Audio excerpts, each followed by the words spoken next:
up, everybody? It is Alex from Heavy New York calling from the altar again, and this time we return with Corey Pierce of God Forbid. It is great to be able to talk with you, man. Thanks for being here. Yeah. No, I'm just kidding. What's up, man? Oh, not much, man. As I said before, thank you for your continuous support. You've been a supporter since the very early days of this channel, so for real, it means a lot to have you back on here, and great to be able to talk with you as always, man. Absolutely, man. Absolutely. I mean, I've seen you've been around for a long time, and I'm happy that you're succeeding in all this shit, man. It's hard to do. It's not easy. It's a lot of work. Thanks, man. But there's a lot of things I missed out working in the world of metal. One of them is seeing God Forbid live. You guys broke up sadly as I was finishing high school, so it's great to finally get the potential opportunity to see you guys. First thing is always first, though. Finally playing together 10 years after the release of Equilibrium, your last album. I mean, we'll start with the most cliche question in the interview, but how does it really feel just reuniting with Doc and Byron and everybody and, really getting back into the swing of things? It feels like shit. No, I knew I was going to get an answer like that. No, I mean, it's crazy. It's so much. It's like a different feeling. It's weird because like your body remembers stuff, if that makes any sense. Like not just in a muscle memory sort of way, but in a general sense, like your body remembers what it's like when you start playing. Because when you play with different people, like we played together for a really long time. So everybody has habits, like little, like when you're playing guitar, the notes they bend or whatever, or they're gonna rush in this area, or there's like things that feel like a chemistry. And it's like when you don't play together for a long time and then you get back to it, like at first it's like a little bit awkward. You're like really in your head trying to like remember what it's like, and then eventually you relax and your body takes over and it's like, oh, all right, I know what this is about. Okay. Yeah. Okay. This is good. This is cool. That was cool. Yeah. So, I mean, but it's awesome. I mean, at first it was definitely very awkward. I mean, I feel like, at least for me, I can't speak for everybody, but it was like, I felt like weird playing my own shit. That happens.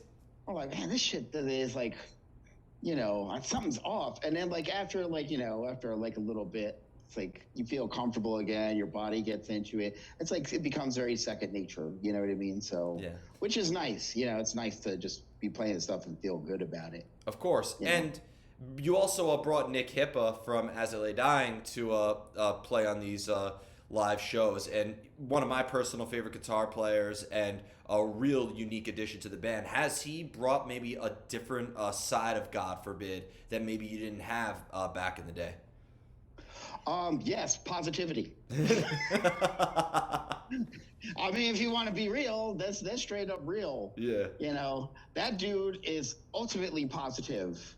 So in that aspect, I would say that that is something that he's brought into the mix that I don't think was ever a constant in this band. Our motivator was volatility, primarily. And that's not to say that we just argued all the time. But that was one of our volatility. The differences between us brought about a lot of volatility as far as thought process, but I think it really made the music sound the way it was supposed to sound. Definitely. As far as our writing process, the way everything came out. But having Nick around, it's like a completely different vibe because he's like always smiling. He's like always happy. He's like always in a good mood. He's always got good things to say. You just feel better. You're like, man, I might have been feeling down. I saw Nick, now I feel good. Yep. He's a good guy who makes evil music. I mean, technically, if you want to look at it that way, I guess. Yeah, but he's just all around it's like, if you don't like him, there's really something so wrong with you that it can't be fixed. Because there's no way that you can't like him. You know what I mean? There's just no way that could happen. Definitely. I wanted to turn back the clock a lot throughout this interview, actually. But first and foremost, 2022 does mark 10 years of the last God Forbid album, Equilibrium, did you guys kind of maybe know that was going to be the last God Forbid album for the foreseeable future? Like, and was that meant to be a signal of like something coming to the end? Because when I think of like the lyrics, for example, to "As my world begins to crumble, my body starts to shake" in a track like "Conquer," I almost feel like there is an essence of uncertainty that's present through that album. I mean, it was perhaps on a subconscious level. I mean, it was when we were writing that record, it was a really like, I think a really tough time for everyone, like mentally. Just because it was at the point where we were really starting to recognize the idea that, man, it's like we're really like it doesn't feel like no matter what we do, things aren't getting any better. You know what I mean? It's like it doesn't matter how good a song we write or how much, because I felt like at that point, talent wise, like we had grown so much as songwriters and as players, like as far as feel and technical proficiency, like we're operating at a very, very high level. But I think the overall tone was like, man, it doesn't matter, what we do. It's like, this is it. It's not going to get any better. It's like, it's only getting like slightly, it's not even that it was getting worse per se. It was just like the stagnancy of our position was making things worse. Mm-hmm. And I think underlined, you can sense that sort of,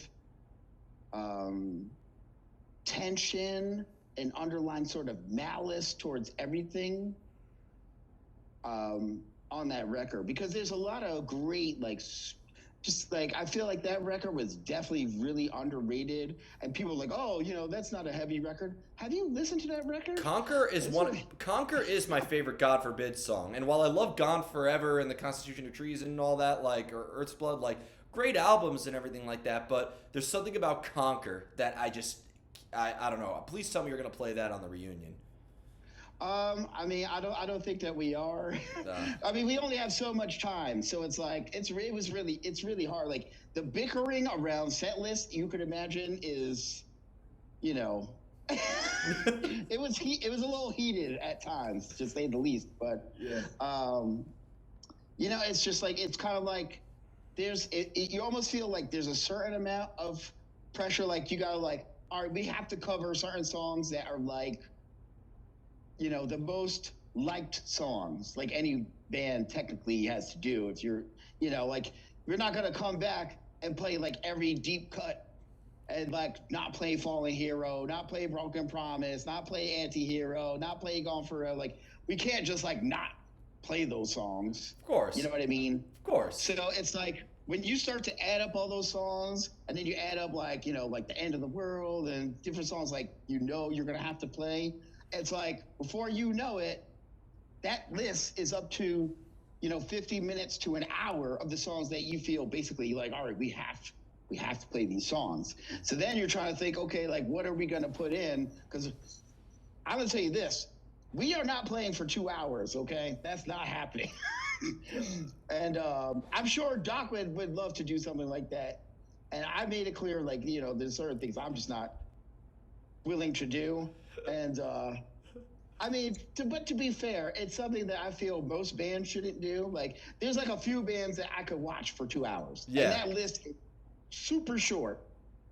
Like, super short. Well, if you're a band like Opeth, one song is like 2 hours, so. Yeah, well, it's like, that's a different whole thing. Like, I could go to an Opeth show, and like, I'm not standing in the crowd. I'm going to get a table. You know what I mean? Of course.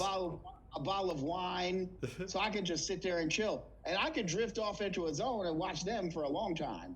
Fair enough. Because it's very moody. It's like watching a movie, kind of, Absolutely. I think with heavier music, even though like we have a lot of peaks and valleys, I was like, we don't need to play for 2 hours. No one needs to play for 2 hours unless you're like Iron Maiden, Judas Priest.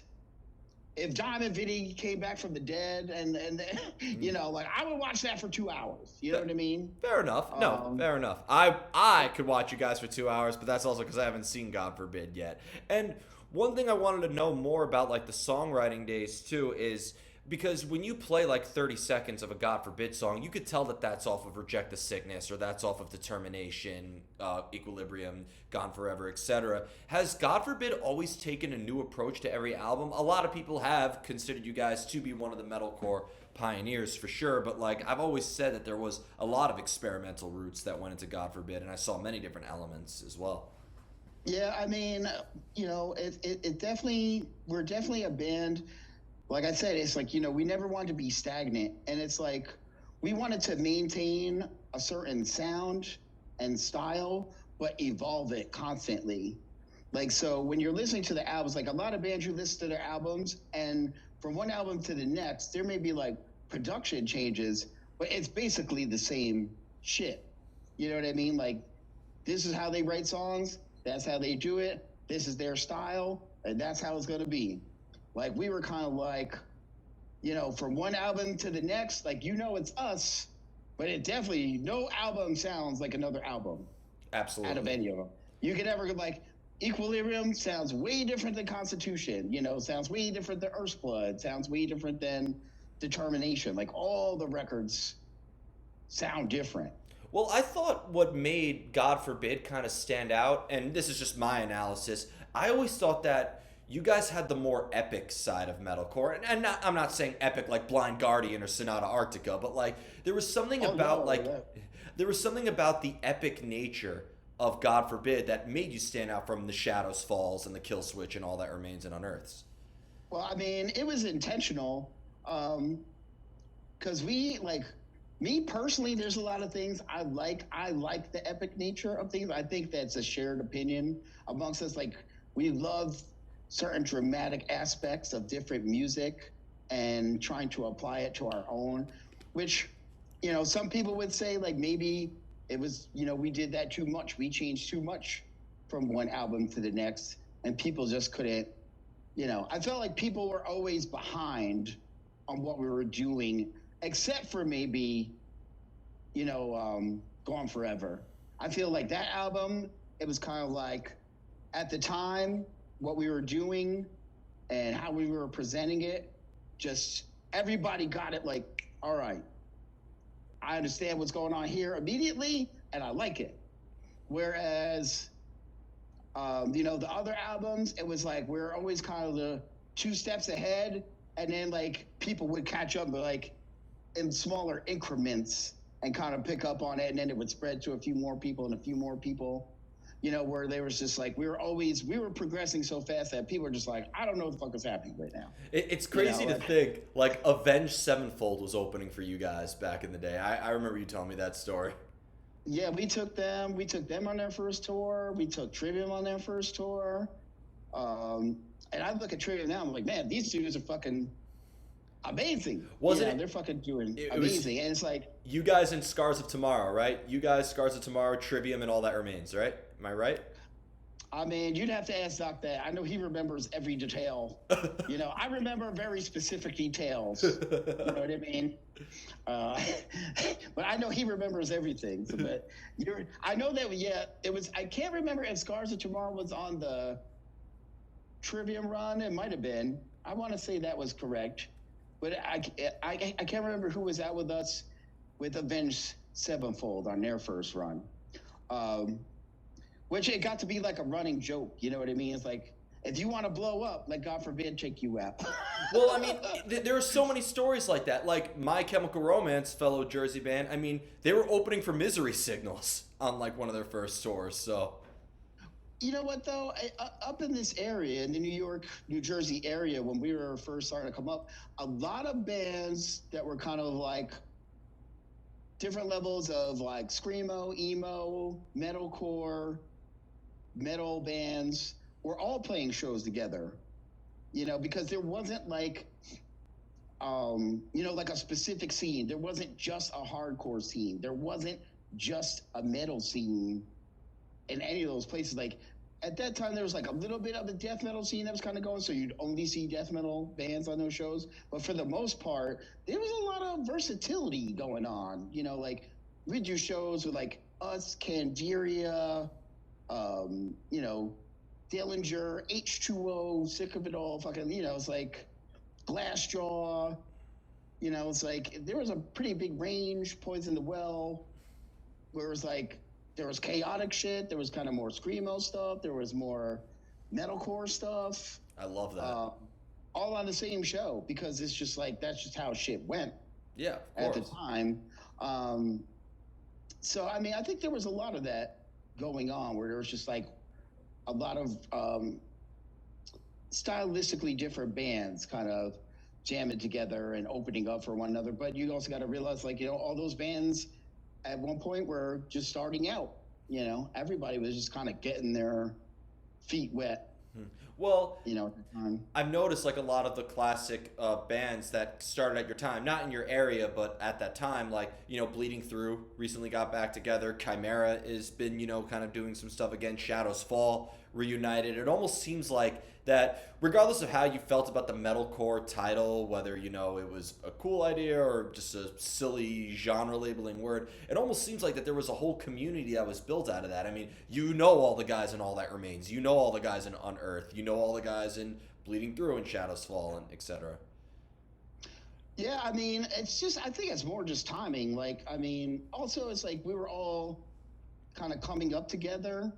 So it's like, I remember, it's like us and Lamb of God were playing, when they were still Burn the Priest, we were playing garages and basement shows still, like we were all broke. Us and Dillinger used to play bars, that we couldn't, either band couldn't bring 80 people to a show, at that point.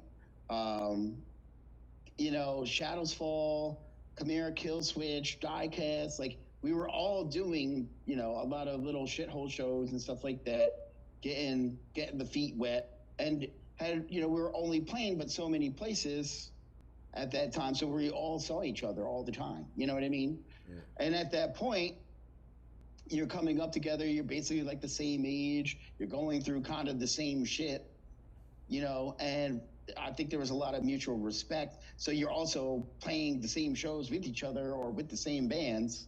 So you're constantly crossing paths, and so you just get to know each other. And it's at this point, it's like, 2 decades later. And yeah, it's like now we've all toured together, we played shows together, we've hung out together, drank together, whatever. We all know each other pretty well, Definitely. I wanted to talk about the label Metalcore.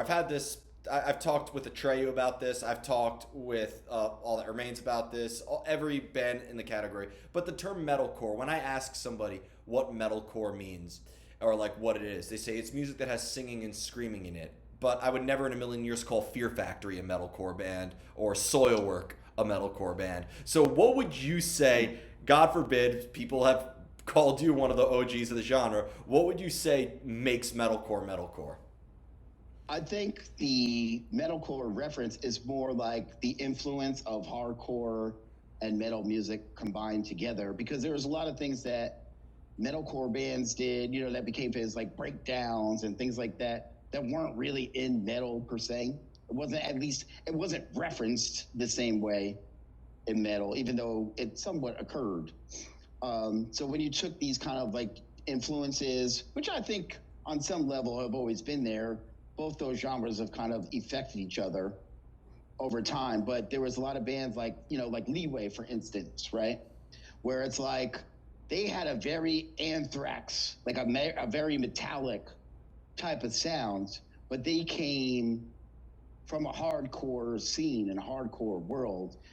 And I think, that's what it really is referencing. There was a lot of bands that had hardcore elements, but they had, more metal riff writing and metallic sound. Mm-hmm. You know what I mean? Where obviously there are hardcore bands out there, you hear that record and you're like, this album sounds like utter garbage, like someone did it in their garage. And it kind of came out of that punk and hard, like it was, sound was simpler, it was less metallic, it was just about the energy.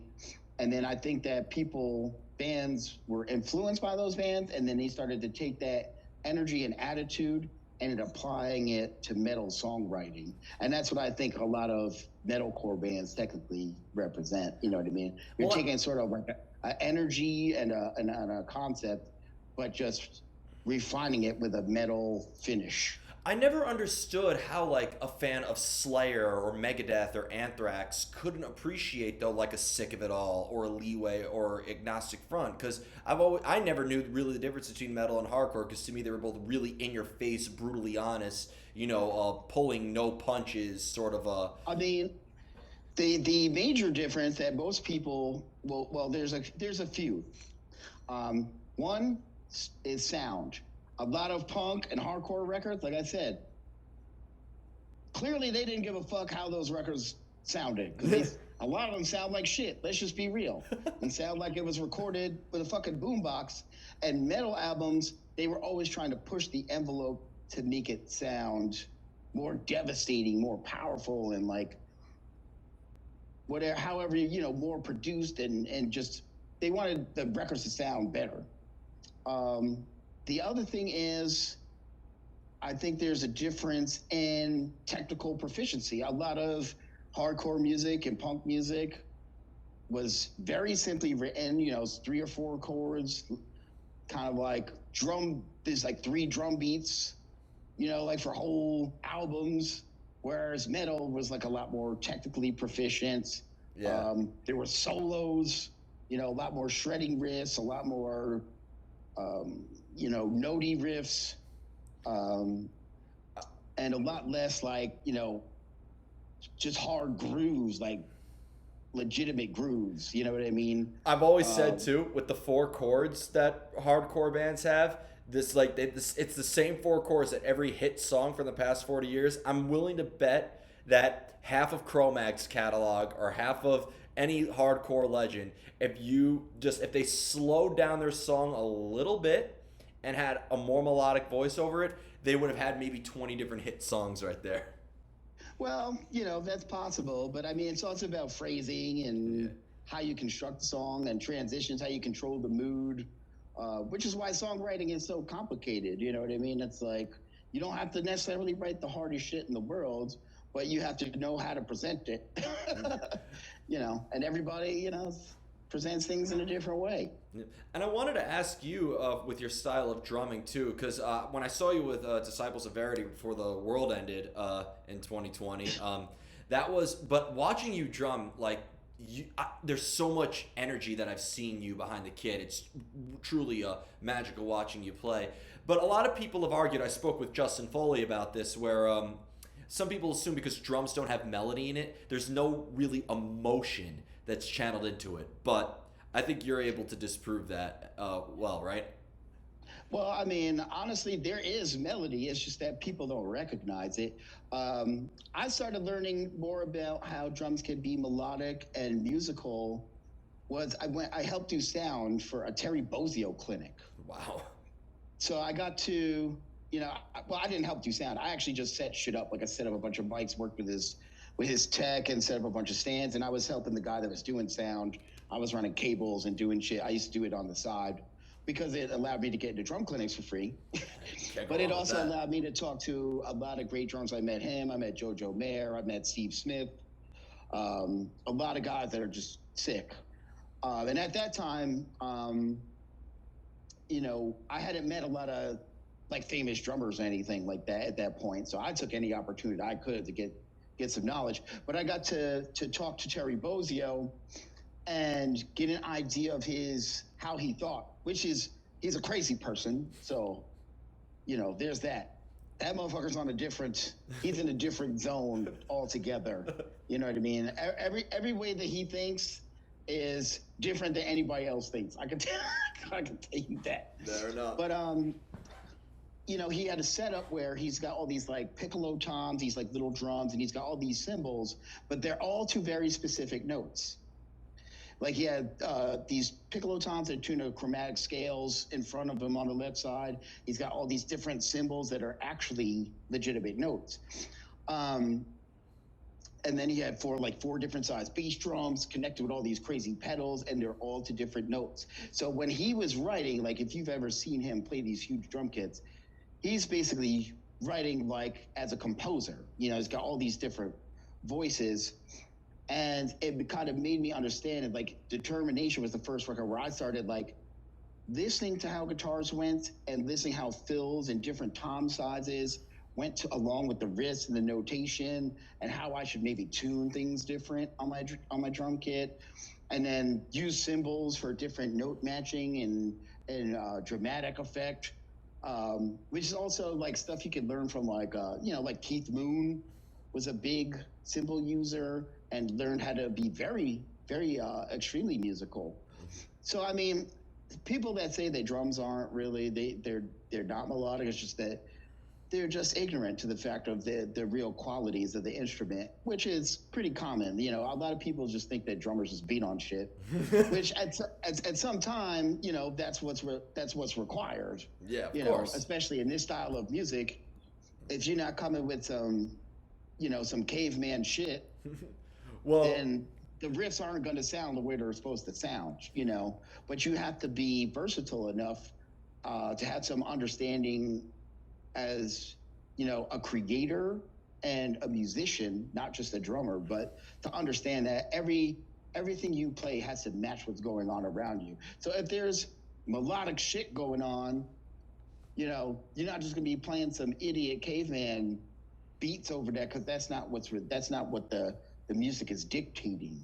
of course. So, you know, you have to take that shit into consideration. But ultimately, people that say that are just ignorant to the instrument. That's really what it is. Which most people are. Like I said, it's like they just look and they see you beating on shit. They're like, man, that's cool. You know, or if you're playing really fast, which is always the grabber, you know, for a lot of people, like, oh my God, he's so fast. See, me, I don't give a fuck about speed at this point. I could care less. You know, like, I practice it because I just need to maintain a certain skill level. But I can tell you, it's the least interesting part of my rehearsal regimen, practice regimen that I dedicate time to is speed. Well, I don't give a shit. Well, I mean, I was impressed with the technical. Like when I heard a song like "To the Fallen Hero" or "Chains of Humanity," I felt like that. You know, the rhythmic elements on there were incredible. And you're right. I don't think it's about how fast you can play. I think it's what holds the song together. It's the armature of the music. Did you always prefer to have music present before you laid down your part, or have you ever had a whole drum pattern written that Doc and everybody can like write over? I mean, a lot of times I would have patterns, like, especially on a lot of the heavier stuff, I would always have some kind of patterns in mind because those parts are very percussive. And it's, you know, it was, especially then, it was easier for me to think in the terms like I had literally hundreds of ideas of different patterns, you know, so it was like I could spit them out of my head, you know, okay, this is what it's going to be. You know, and they'd be like, okay, you know, eventually I'd just show them a pattern, they'd match it, and then they'd, you know, write to it and whatever. But I like to have music because I feel like I also play guitar, I play a little piano. Like, I like to have the full sort of, like, I like to have a picture of what the fuck is going on. So I can write to that instead of just trying to just imagine what's going to happen. I mean, sometimes, of course, like anybody else, you know, I'll have certain ideas and then I bring it up and be like, hey, you know, I got this pattern or that. But there was also a lot of that time, it was like some of the shit, it was just like, you know, our band wasn't necessarily about that. You know, like a lot of it was very melody driven. It was very, you know, where do we ultimately try to achieve mood wise? So it was like, in that stead, it's better to have the whole, like, at least some, you know, a general framework. You know, like maybe it's not the whole entire song, but you have like 3 or 4 riffs. You have some transition ideas. Like you have an idea, like a landscape of what's going to happen.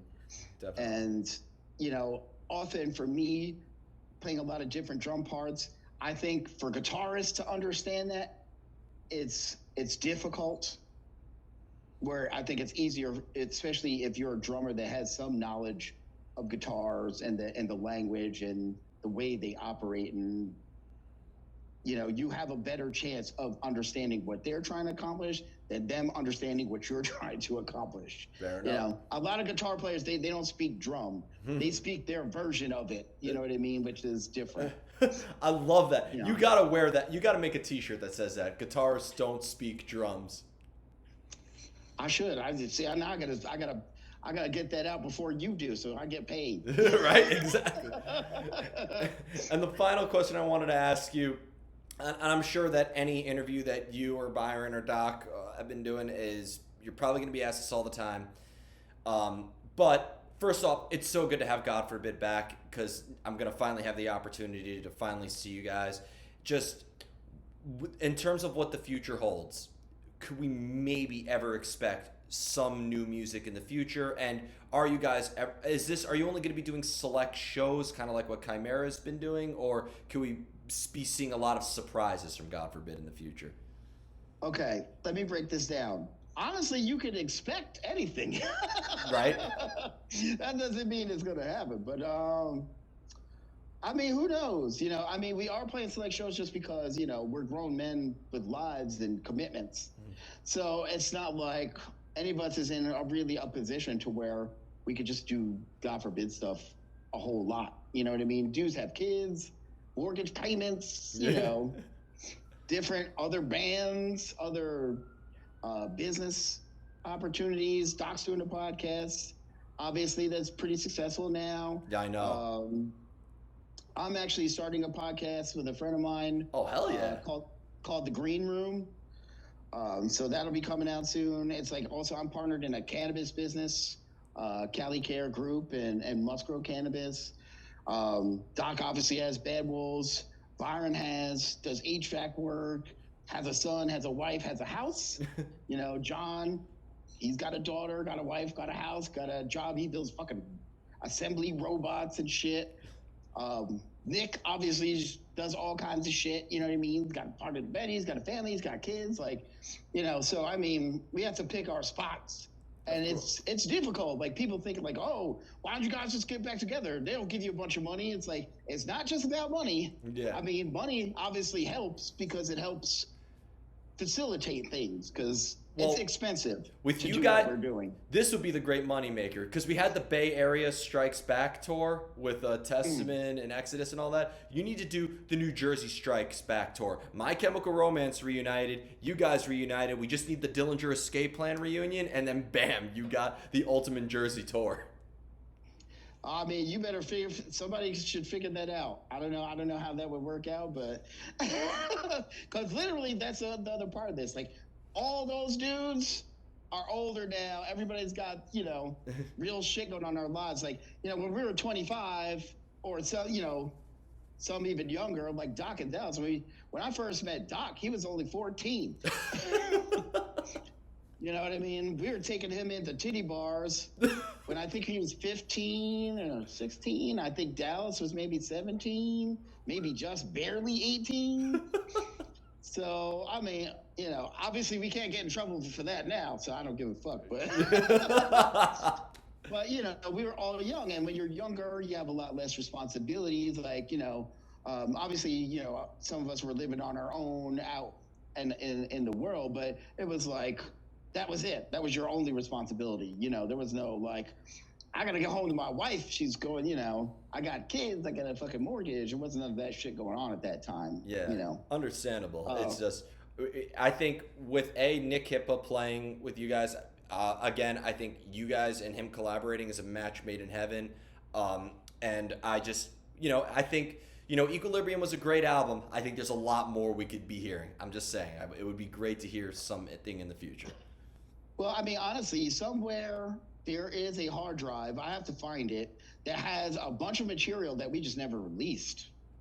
And it's not all finished, but some of it's like 70% done or 80% done or 60% done. And there's a lot, there's a lot because we did a lot of writing and literally just recording everything from doing Equilibrium and running up until are doing Earth's Blood and running up until Equilibrium.